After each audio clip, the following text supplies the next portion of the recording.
Gênesis capítulo 17, versos de 1 a 14.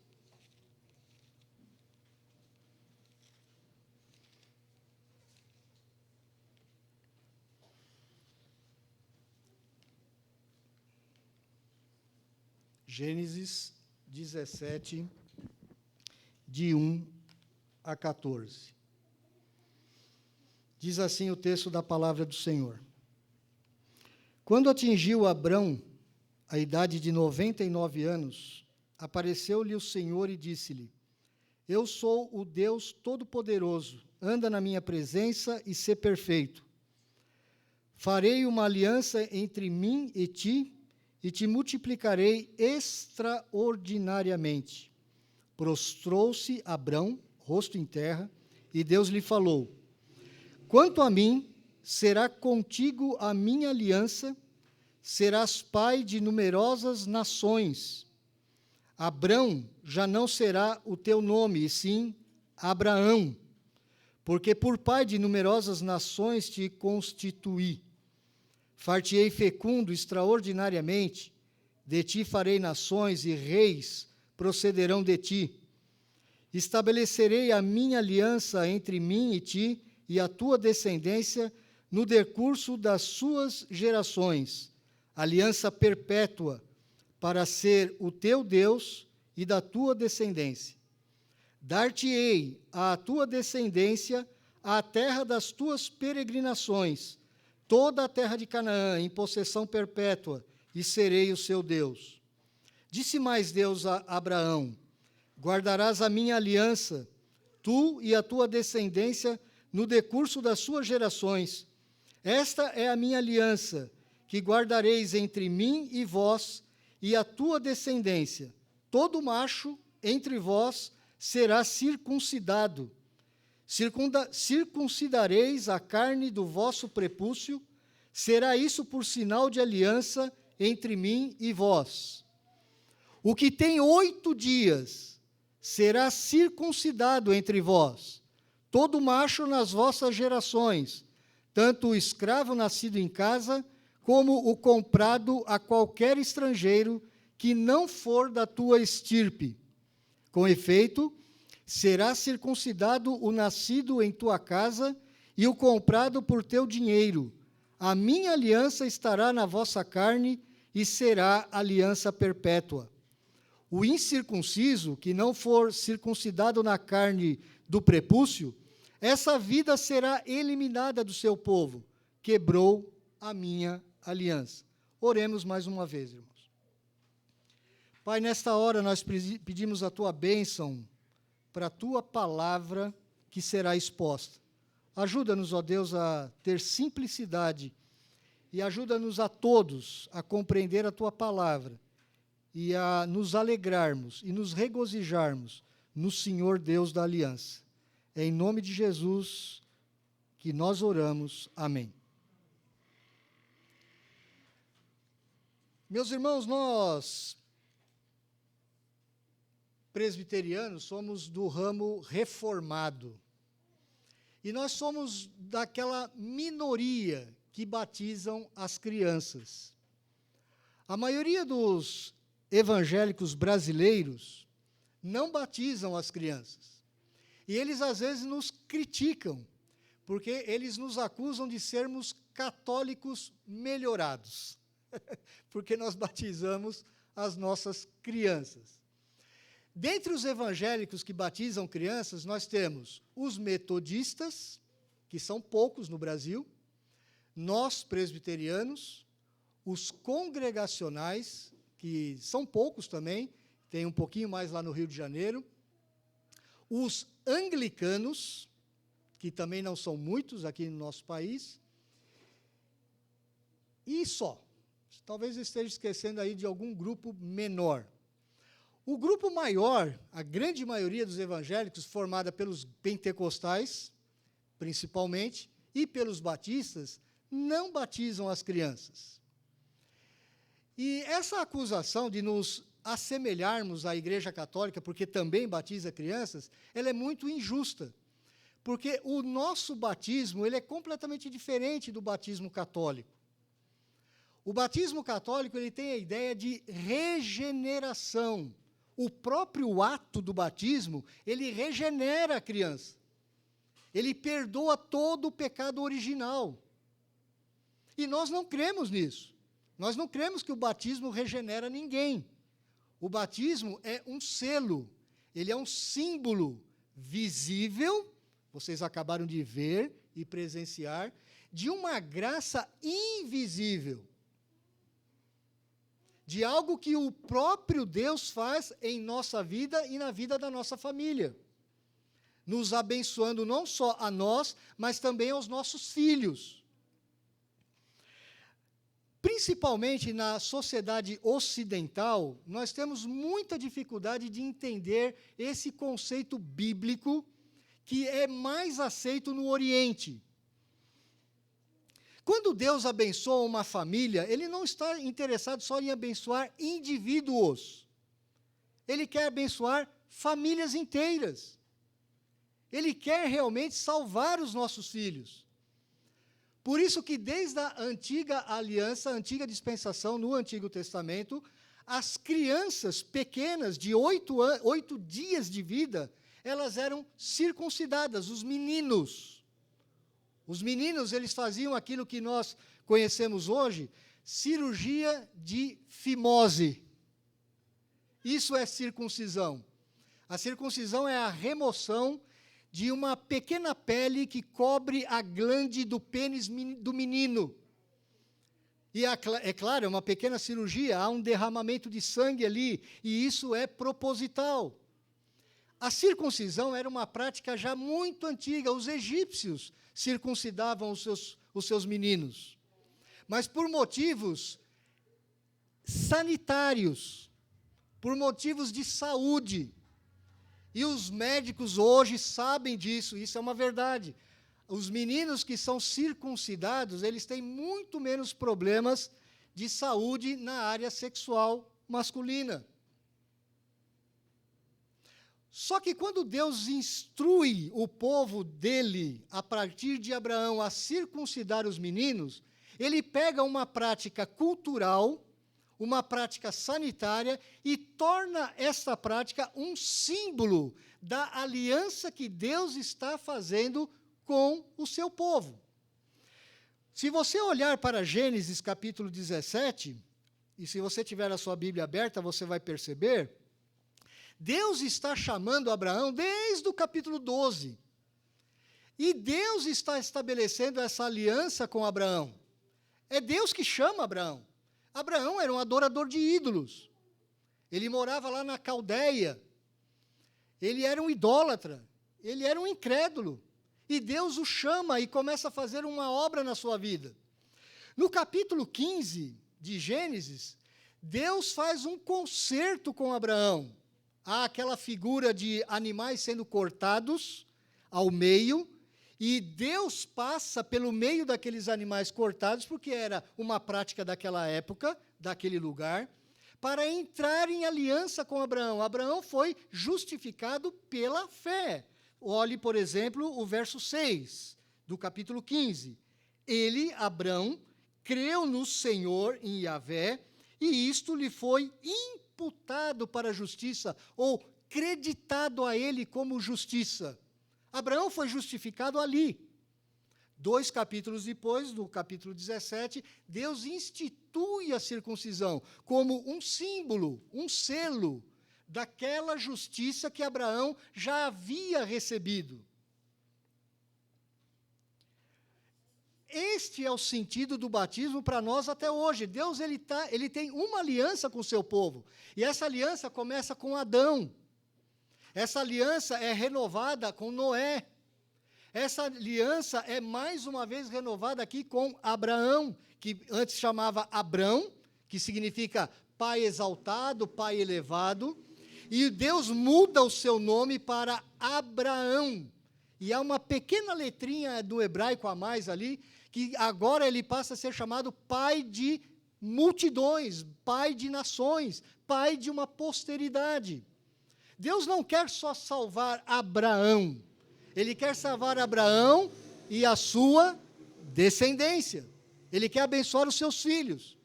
essa aliança ela vai sendo renovada com o passar do tempo. Depois ela vem com Moisés, depois ela vem com Davi, e finalmente essa aliança é consumada em Jesus Cristo. Só que os símbolos mudam. Hoje nós não circuncidamos mais os meninos. Os símbolos na nova aliança, eles são mais abrangentes. Hoje, o batismo, ele substitui aquela circuncisão da antiga aliança. Então, o batismo tanto de meninos como meninas, que nós acabamos de ver, eles incluem os nossos filhos na aliança que Deus tem conosco. O batismo não salva essas crianças. O batismo não regenera essas crianças. Mas o batismo é um sinal de que essas crianças fazem parte da aliança que Deus tem conosco. E isso é bênção para as nossas famílias, meus irmãos. Isso é bênção para a igreja do Senhor.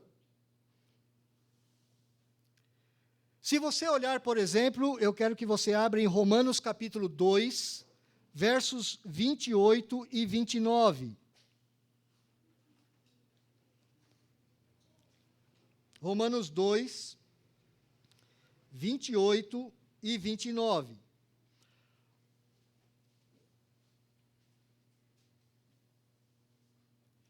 Porque alguém poderia perguntar, mas todo menino judeu circuncidado, ele era realmente um crente, um salvo? Claro que não. Nós sabemos isso pelas histórias do Antigo Testamento. Veja o que Paulo nos fala em Romanos 2, versos 28 e 29. Ele diz assim: porque não é judeu quem o é apenas exteriormente, nem é circuncisão a que é somente na carne. Porém, judeu é aquele que o é interiormente, e circuncisão a que é do coração, no espírito, não segundo a letra, e cujo louvor não procede dos homens, mas procede de Deus. Por que a circuncisão? É uma pergunta que você poderia fazer, mas por que Deus escolheu esse símbolo, essa prática cultural antiga? Porque a circuncisão, primeiro, ela é um corte na pele. Então, há uma remoção de carne do prepúcio do menino. Então, há um derramamento de sangue ali. E nós sabemos pela Escritura, sem derramamento de sangue, não há remissão de pecados. Por isso que o Senhor Jesus Cristo, ele veio para morrer, entregar a sua vida e derramar o seu sangue, para perdão dos nossos pecados. Por que nós não oferecemos mais sacrifício algum hoje? Por que, inclusive, a circuncisão foi substituída pelo batismo? Porque o sacrifício de Cristo foi uma vez por todas. Ele derramou o seu sangue uma única vez, perdoando todos os nossos pecados. Ainda, Romanos 4, versos de 1 a 3, e também o verso 11. Um outro detalhe que eu queria que você entendesse: a circuncisão, como o próprio apóstolo Paulo falou aqui no capítulo 2, ela significa a remoção da impureza. É como se Deus estivesse cuidando dos nossos filhos para que eles fossem preservados. Porque senão, os filhos de pais não crentes, eles são descendentes de quem? De Adão. Então, eles herdam não só a culpa do pecado de Adão, mas como a própria natureza pecaminosa. Quando Deus nos salva, quando Deus salva um dos pais, ou o pai ou a mãe, ele entra em aliança com os seus filhos. Ele quer abençoar os seus filhos. Ele quer salvar os seus filhos. Então, veja Romanos 4, versos de 1 a 3. Que, pois, diremos ter alcançado Abraão, nosso pai, segundo a carne? Porque se Abraão foi justificado por obras, ele tem de que se gloriar, porém não diante de Deus. Pois que diz a Escritura, Abraão creu em Deus, e isso lhe foi imputado para a justiça. Ora, ao que trabalha, o salário não é considerado como favor, e sim como dívida. Então, Abraão foi justificado pela fé, e não pelas suas obras. Não porque ele tenha feito alguma coisa. Agora veja o verso 11. E ele recebeu, Abraão, o sinal da circuncisão como selo da justiça, da fé que ele teve quando ainda incircunciso. Quando que Abraão teve fé? Quando ele era incircunciso. Tempos depois, ele recebe aquela marca, ele é circuncidado aos 99 anos de idade, e ele passa a receber o sinal da circuncisão, como um selo, como um símbolo da justiça da fé que ele já havia tido quando ainda incircunciso. Para quê? Para vir a ser o pai de todos os que creem, embora não circuncidados, a fim de que lhes fosse imputada a justiça. De certa forma, meus irmãos, nós somos filhos de Abraão pela fé. Na verdade, nós somos o verdadeiro Israel de Deus hoje. Os verdadeiros judeus, porque estamos em Cristo, plenos, somos nós, a igreja do Senhor Jesus Cristo. Abra, por exemplo, em Hebreus, capítulo 9, Hebreus 9, versos de 19 a 20.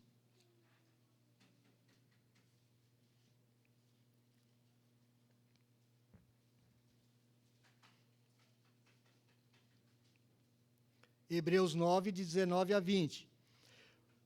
Porque, havendo Moisés proclamado todos os mandamentos segundo a lei a todo o povo, ele tomou o sangue dos bezerros e dos bodes com água e lã, tinta de escarlata e isopo, que era uma plantinha, e aspergiu não só o próprio livro, como também sobre todo o povo, dizendo: este é o sangue da aliança a qual Deus prescreveu para vós outros. Continua o mesmo derramamento de sangue. Então, a aliança que Deus está estabelecendo ao longo do Antigo Testamento é uma única aliança. Ela só vai mudando de forma e de símbolos. Agora, o texto que nós lemos na nossa liturgia, 1 Coríntios, capítulo 10, de 1 a 4. Veja como é importantíssimo esse texto.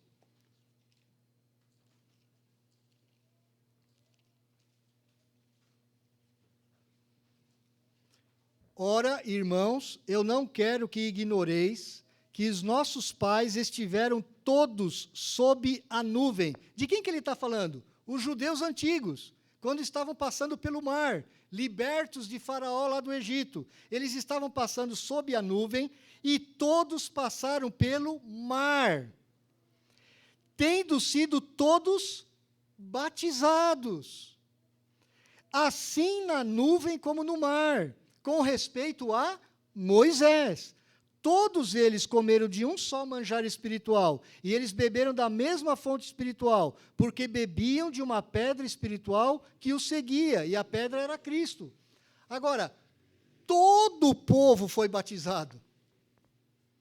E quando o povo de Israel saiu do Egito e passou pelo meio do mar, não passaram só os adultos, passou o povo inteiro, crianças de colo, pequeninos, todos foram batizados, assim na nuvem, como em referência a Moisés.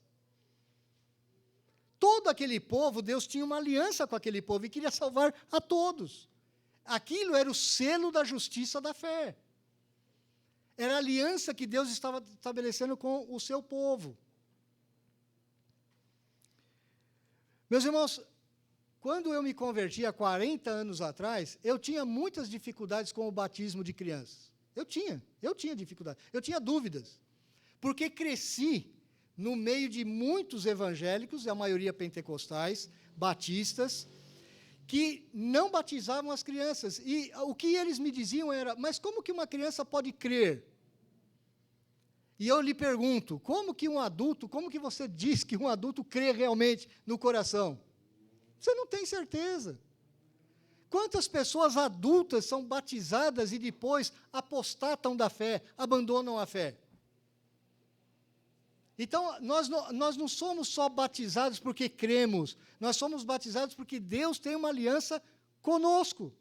E eu comecei a entender melhor a beleza do batismo e a bênção e a profundidade que o batismo é para a nossa igreja e para a nossa família, quando eu compreendi a doutrina da aliança. Por isso nós somos chamados aliancistas.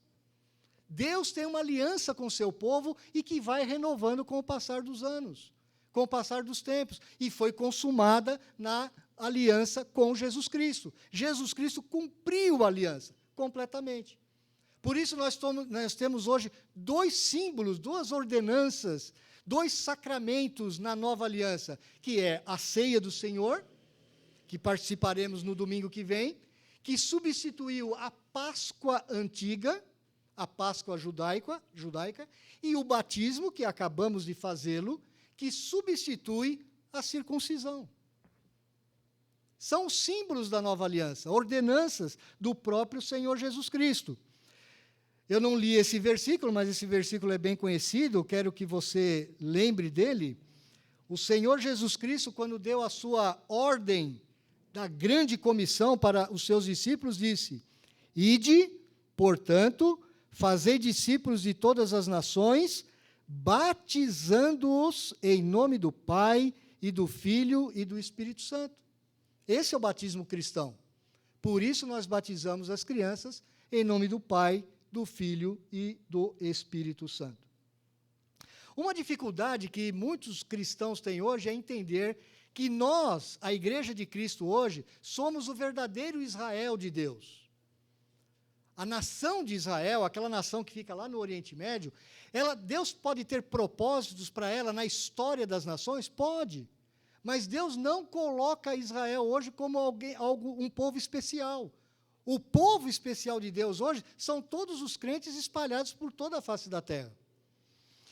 Se você abrir comigo em Mateus capítulo 21, eu não vou ler o texto, mas eu quero só lembrar você, Mateus 21, a partir do verso 33, é a parábola dos lavradores maus. Nessa parábola, o Senhor Jesus conta essa parábola para mostrar que o povo de Israel estaria perdendo o seu privilégio de nação escolhida, porque eles haviam rejeitado o seu Messias. Eles haviam rejeitado a Cristo. E um novo povo viria que tomaria aquelas bênçãos. Quem é esse novo povo? A igreja, espalhada por toda a face da terra, de várias nacionalidades. Você pode ler depois em casa com calma, a partir do verso 33. Ainda, por exemplo, olhe em Gálatas capítulo 3. Gálatas capítulo 3, versos de 6 a 9.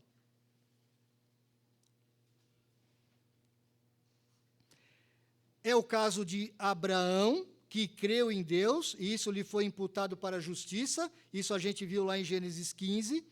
Sabei, pois, que os da fé é que são filhos de Abraão. Então, nós somos filhos de Abraão. Ora, tendo a Escritura previsto que Deus justificaria pela fé os gentios, que somos nós, pré-anunciou o Evangelho a Abraão. Em ti serão abençoados todos os povos. Então, aquela circuncisão que era praticada lá no Antigo Testamento, agora ela é substituída pelo batismo cristão, de crianças pequenas, que não têm realmente capacidade de crer, mas estão dentro da aliança que tem Deus com os seus pais. Por isso as perguntas são feitas aos pais. Veja no verso 29 do mesmo capítulo 3. E se sois de Cristo, também sois descendentes de Abraão. Nós somos descendentes de Abraão. Lembra que os judeus chegavam para Jesus e falavam assim: Ô Jesus, quem que você pensa que é? Nós somos filhos de Abraão. E Jesus falou assim para eles: olha, Deus pode suscitar até das pedras filhos de Abraão. E é isso que ele ia fazer mesmo. Ele ia trazer para os gentios a bênção da salvação que os judeus rejeitaram. E nós vimos isso largamente em Romanos capítulos 9, 10 e 11, nas últimas semanas aqui. Agora veja, Gálatas 6, verso 15 a 16. Ainda no livro de Gálatas, 6, 15 e 16. Pois nem a circuncisão é coisa alguma, nem a incircuncisão, mas o ser nova criatura. E a todos quantos andarem de conformidade com esta regra, paz e misericórdia sejam sobre eles e sobre o Israel de Deus. Nós somos o Israel de Deus hoje. Deus não tem dois modos de salvar, Deus tem um modo só de salvar. Deus só tem um povo, Ele não tem dois povos. Ele só tem um povo que somos hoje a igreja de Cristo. Nós somos chamados Israel de Deus, você acabou de ver. Agora veja Colossenses 2, de 8 a 12. Logo a seguir ali. Colossenses 2, de 8 a 12. Eu quero que você preste bem atenção nos versos 11 e 12, mas só para não sair fora do contexto, eu vou ler os versos de 8 em diante. Colossenses 2, verso 8. Cuidado que ninguém vos venha a enredar com a sua filosofia e vãs sutilezas, conforme a tradição dos homens, conforme os rudimentos do mundo e não segundo Cristo. Porquanto nele, em Cristo, habita corporalmente toda a plenitude da divindade. Também nele, em Cristo, estáis aperfeiçoados. Ele, Cristo, é o cabeça de todo principado e potestade. Nele, em Cristo, também fostes, o quê, meus irmãos? Circuncidados. E ele está falando aqui para gentios, ele não está falando aqui para judeus. Ele está falando para nós, pessoas como eu e você. Nele, em Cristo, vocês foram circuncidados, não por intermédio de mãos. Não teve nenhum sacerdote aqui cortando a pelinha do prepúcio dos meninos. Não por intermédio de mãos, mas no despojamento do corpo da carne, que é a circuncisão de Cristo. Tendo sido sepultados juntamente com Cristo no batismo, olha aí o link entre batismo e circuncisão, no qual igualmente fostes ressuscitados mediante a fé no poder de Deus que o ressuscitou dentre os mortos. Olha a ligação da circuncisão com o batismo, muito clara aqui. Você quer ver outra coisa? Nós somos chamados sacerdócio real, nação santa, povo de propriedade exclusiva de Deus. E esses eram termos para o Israel do Antigo Testamento. Quer ver? 1 Pedro, capítulo 2, versos 9 e 10.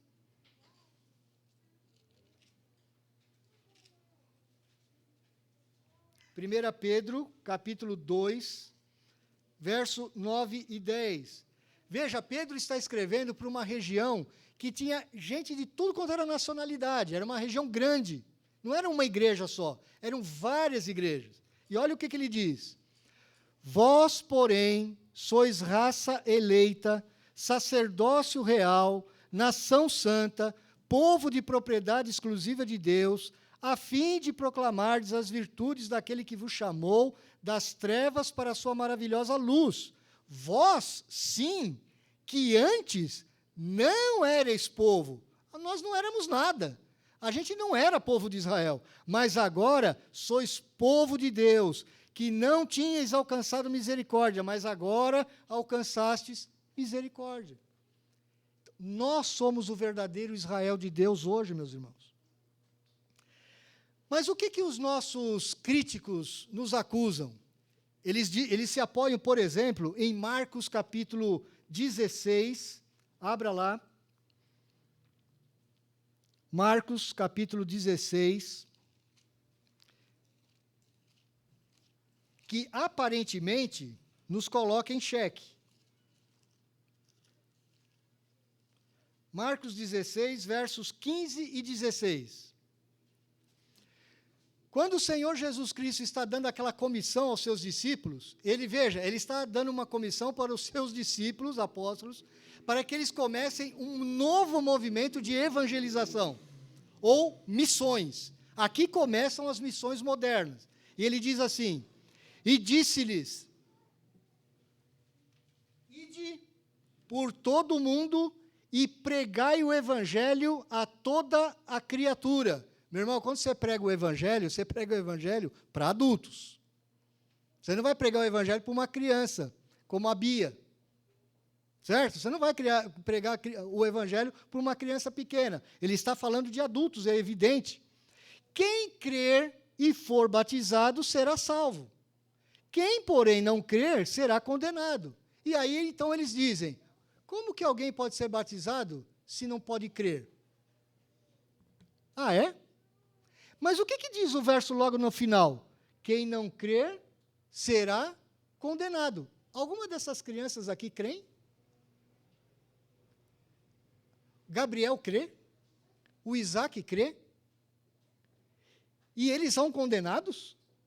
Claro que não, meus irmãos. É quem não crer, o adulto que receberá a palavra do evangelho. Quando ele não crê, ele está condenado.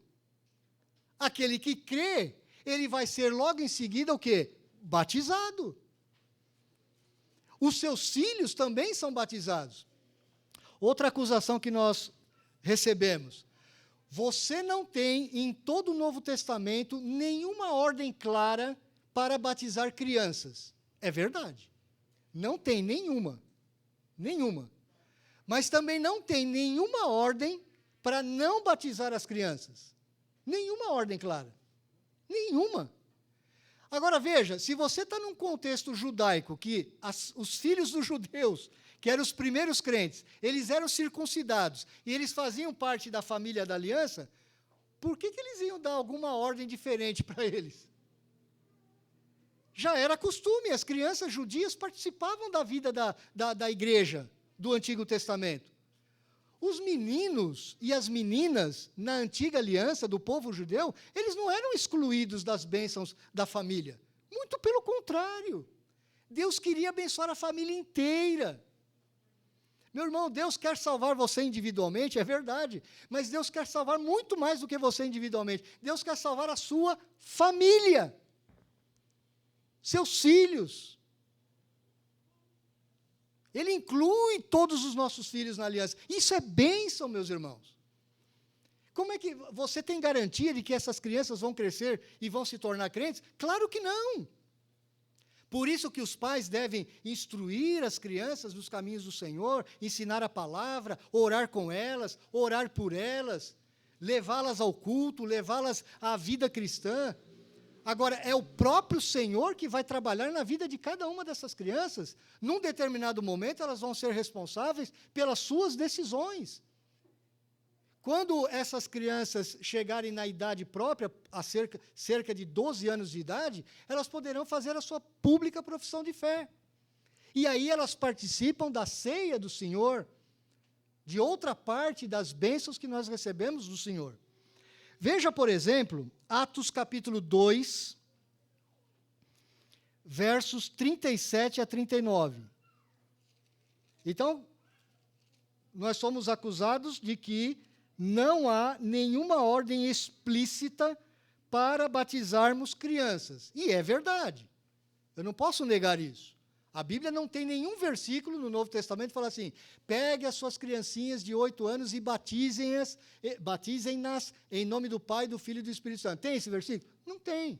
Mas tem alguma coisa falando assim, não batizem as crianças? Tirem as crianças do rol da bênção da família? Não tem.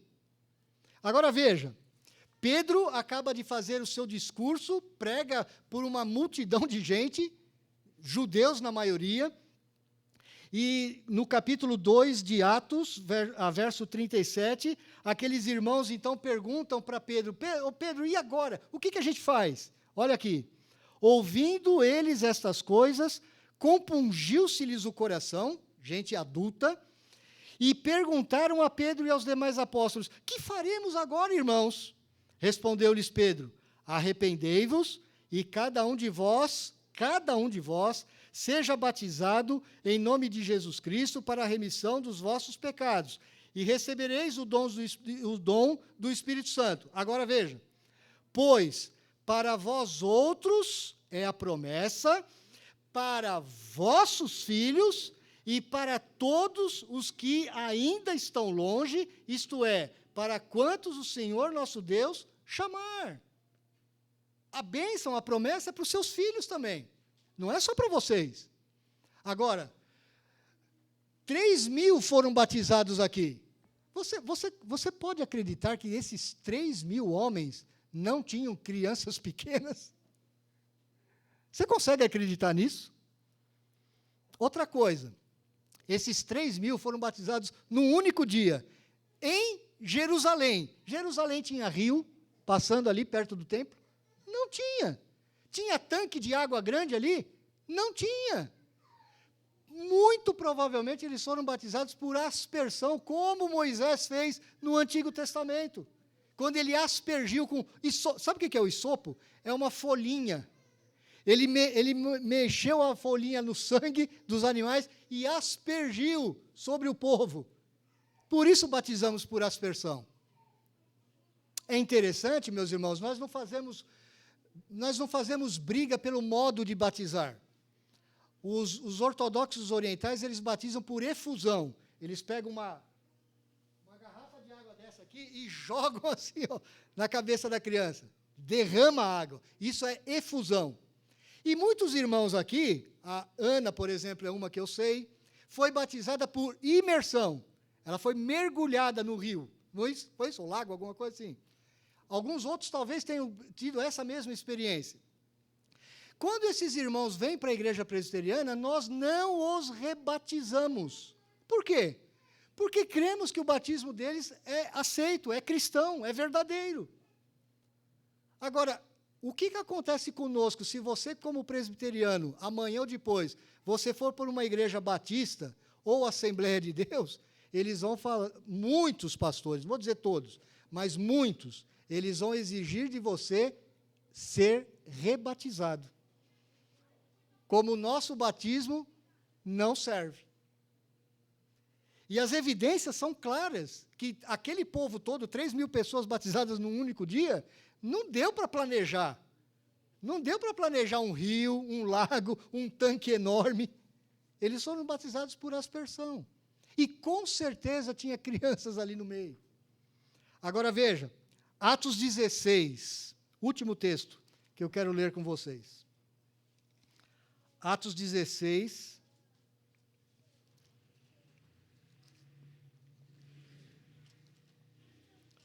Aqui entra o argumento do silêncio.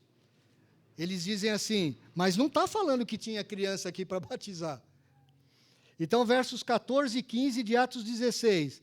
Paulo vai batizar a casa de Lídia. Lembra da Lídia? Lídia era uma vendedora de púrpura, era uma comerciante, rica. A família dela era grande. E outra, meus irmãos, as famílias na antiguidade não são como as nossas famílias. Papai, mamãe, 2 ou 3 filhinhos no máximo. As famílias eram o avô, a avó, os tios, os empregados, vários adultos, até gente que fazia... Por exemplo, um sócio meu podia estar morando na minha casa. As famílias eram enormes, grandes, muitos filhos. O pessoal não economizava, não. Eram 6, 7, 8, 9 filhos. E veja o que acontece com a família de Lídia. Certa mulher chamada Lídia, da cidade de Tiatira, vendedora de púrpura, que era um material caríssimo na época, temente a Deus, nos escutava. O Senhor lhe abriu o coração para atender às coisas que Paulo dizia. Ou seja, Deus agiu espiritualmente no coração dela para crer. Depois de ser batizada, ela e toda a sua casa nos rogou, dizendo, se julgais que eu sou fiel ao Senhor, entrai em minha casa e aí ficai, e nos constrangeu a isso. Até os apóstolos ficaram lá. Aí você vai falar assim, mas como que você garante que tinha criança pequena ali? E eu faço a pergunta para você, como é que você garante que não tenha? Que não tinha? Mas logo a seguir, o carcereiro é batizado. Versos 33. Lembra do carcereiro?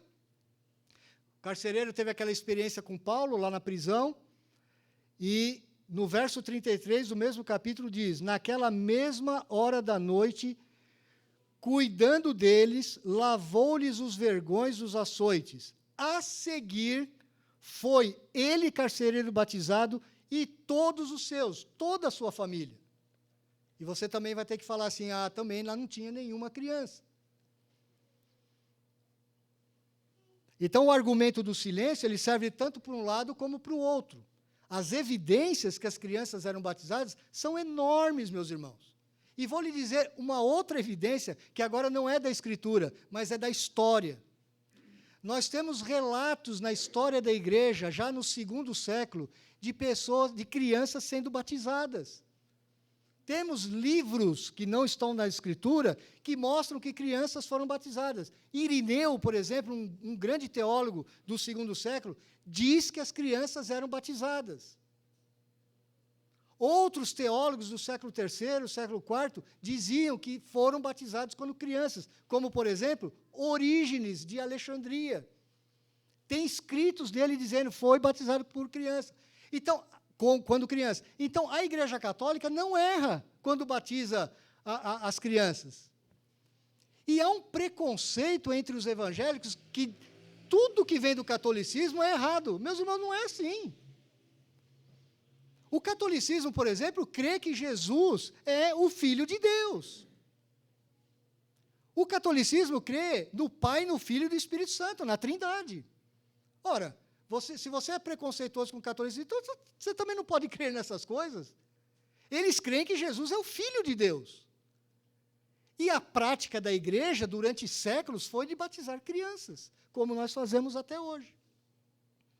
Mas porque estamos no Brasil, e esse grupo de evangélicos que eu lhes disse, fazem parte 15% a 20% no máximo, de todo o grupo evangélico, nós somos pressionados. E porque estamos em grande minoria, aliás, uma pequena minoria, né, nós nos sentimos assim, meio que envergonhados de batizar crianças. Muito pelo contrário, meus irmãos. O que nós fizemos aqui foi uma grande bênção para a família da fé. E essas famílias serão abençoadíssimas. E eu recomendo que aqueles outros pais que têm crianças pequenas, batizem os seus filhos, não percam tempo. Eu posso lhes dizer que eu, que era uma pessoa incrédula a respeito do batismo de crianças, estudei as Escrituras, estudei a história da igreja, creio firmemente no batismo de crianças, por isso que o realizei hoje aqui. E isso é bênção para a nossa família, meus irmãos. Bênção. O que nós tivemos hoje aqui foi uma verdadeira festa espiritual. Deus quer ser não só o Deus meu e da minha esposa, Ele quer ser o Deus dos meus filhos. Por que nós, como igreja, isolamos as crianças das bênçãos? Não podemos fazer isso. Estamos indo contra a vontade do próprio Deus, que quer abençoar a nossa família por completo. Deus nos abençoe, meus irmãos. Vamos cantar o hino 3.